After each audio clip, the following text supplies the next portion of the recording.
Comment trouver les fonds pour pouvoir lancer votre propre garage automobile? C'est ce qu'on va voir dans cette vidéo. L'argent, c'est le nerf de la guerre et quel que soit le business que vous devez lancer, c'est toujours aussi vrai pour le business de garage automobile. Eh bien, à un moment, vous avez besoin de cash pour pouvoir justement financer votre opération. Et dans cette vidéo, je vais vous expliquer concrètement où sont les sources de cash qui existent, qui sont là à votre disposition et qui attendent simplement que vous alliez justement les solliciter.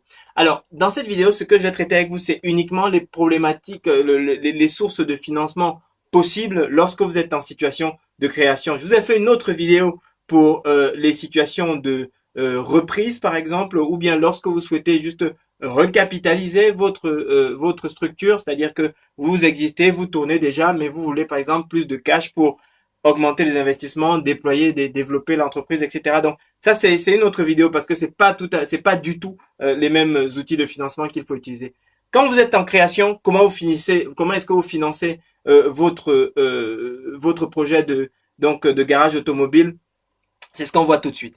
Alors en fait ici vous allez avoir deux leviers. Vous allez avoir d'un côté votre apport, ce qu'on appelle votre apport personnel, et de l'autre côté, vous allez avoir le levier bancaire. Mais pour pouvoir avoir le levier bancaire, il vous faut absolument l'apport personnel parce que la banque, son rôle, ce n'est pas de prendre des risques et de prendre la majorité la majorité du risque ou la totalité de l'investissement du projet. Ce que la banque veut, c'est savoir que vous êtes suffisamment convaincu par votre propre projet pour vous-même vous mouiller en premier. Alors même si finalement elle va vous prêter la majorité du cash dont vous avez besoin, il y a deux choses. Non seulement elle va vous prêter pour financer uniquement du solide, c'est-à-dire qu'elle va pas financer par exemple votre besoin en fonds de roulement, qui est l'argent dont vous avez besoin pour fonctionner, mais elle va vous financer par exemple du stock, ou bien elle va vous par exemple financer l'aménagement, ou elle va financer le matériel. Vous voyez que des choses comme ça. Donc ça c'est la première chose.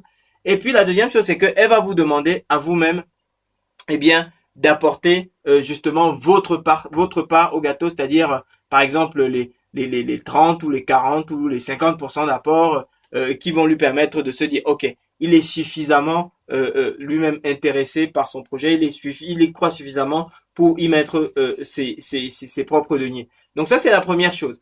Ensuite, maintenant, en ce qui concerne votre rapport, vous allez me dire, ok, tout ça c'est bien, mais en ce qui me concerne, ma part d'apport, comment est-ce que je peux la trouver? Alors, la première source, c'est évidemment vos économies, mais la deuxième source que les gens à mon avis, ne réalisent pas, dont les gens ne réalisent pas la dimension aujourd'hui et la puissance, eh bien, c'est le crowdfunding. C'est-à-dire que le crowdfunding, c'est quoi? C'est simplement le fait de, alors en fait, c'est un mot anglais qui est en fait la suite de deux mots, crowd d'un côté et funding de l'autre. Alors crowd, ça veut dire ça veut dire la foule, ça veut dire le peuple, ça veut dire la foule, et funding évidemment c'est financement. Donc ça veut dire le financement par le peuple. En clair, c'est quoi? En clair, c'est en fait la capacité pour vous d'aller faire financer votre projet soit par des gens que vous connaissez, soit par des gens que vous ne connaissez pas, mais en tout cas par des gens qui sont intéressés et qui sont intéressés à prendre une part au capital de votre entreprise.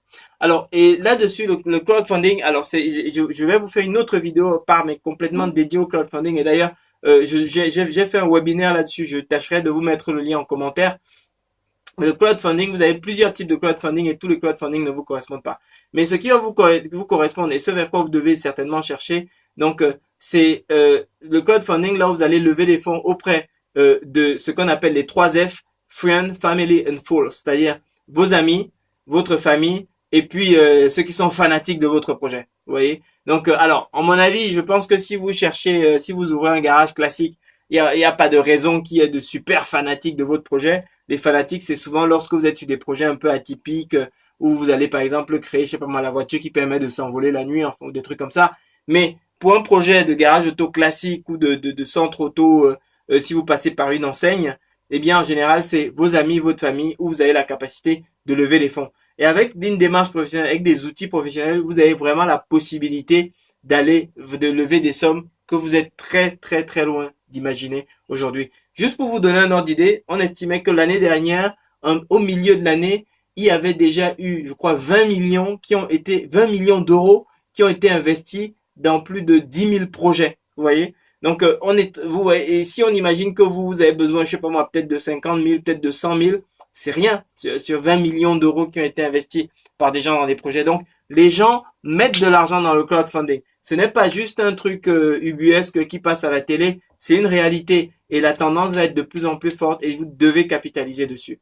Donc, voilà comment est-ce que vous pouvez répondre à la question comment est-ce que je capitalise mon projet de création de centre automobile, que ce soit à titre perso, que ce soit que ce soit en ce qui concerne votre apport personnel, que ce soit le financement bancaire ou bien cette option crowdfunding. Évidemment, il existe les aides, mais ça, je vous laisse les trouver sur Internet. Il y en a vraiment une pléthore, mais faites attention de ne pas trop vous disperser là-dedans parce que c'est un vrai métier hein, de collecter les aides entre tous les formulaires qui remplis. Il y a vraiment beaucoup de boulot.